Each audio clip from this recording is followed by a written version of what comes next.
اب بس بھی کر چکو، تہران سے ہٹ کر سوچو، اپنی زندگی پر دھیان دو، تمہیں یہاں عزت، مان، آسائش یہ سب دیا جا رہا ہے جس کی تم حقدار ہو، پھر یوں بے رنگ زندگی کیوں گزار رہی ہو؟ جانے والا جا چکا ہے، مگر لگتا ہے ہماری زلف کو بھی اپنے ساتھ لے گیا ہے۔ تاشی نے ایک لمبا سانس کھینچا تھا۔ صحیح کہہ رہی، یہاں کس چیز کی کمی نہیں سوائے محبت کے۔ وہ زخمی انداز میں مسکرائی، اس کے چہرے پر گہرے دکھ کے آثار تھے۔ اس شخص نے اسے پیروں پر کھڑا ہونا سکھایا، اس کی بنیادوں کو مضبوط بنا دیا، اسے اپنی اہمیت کا احساس دلایا۔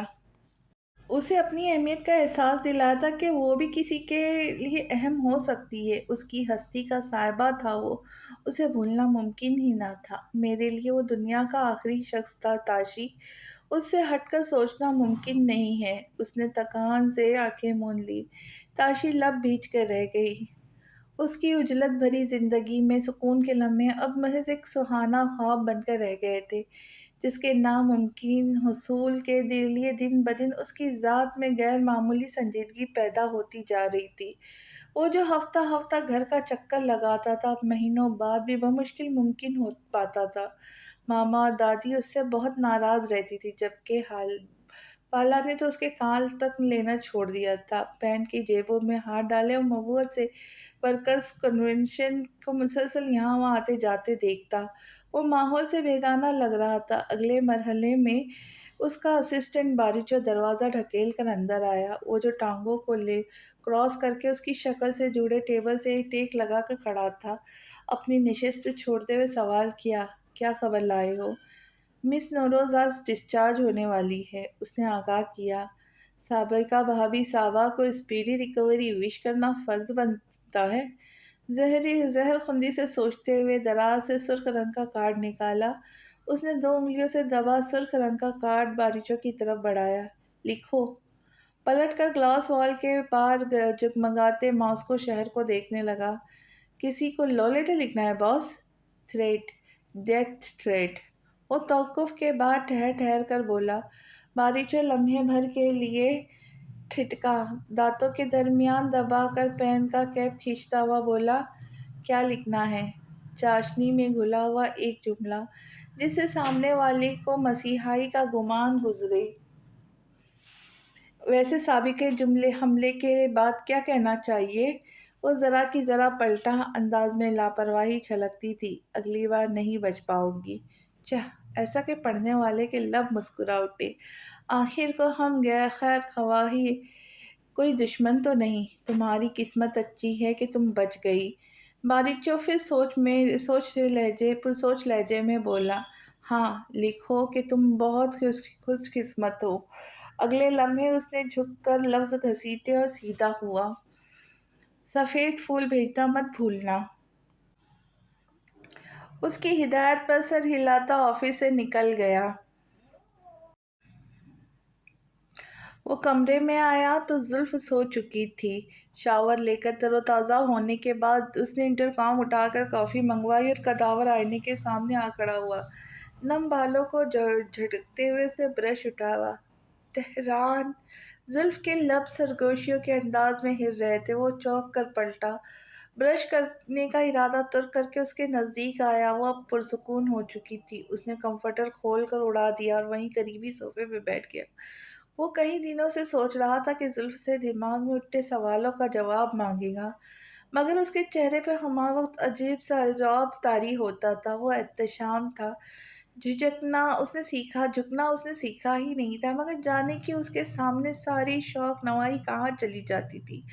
عجب دوراہے پہ پڑ گیا تھا۔ وہاں سے اٹھ کر اس کے پہلو میں بیٹھ گیا، اس کے روشن چہرے پہ تاری مقناطیسیت میں سے اپنی طرف کھینچنے لگی۔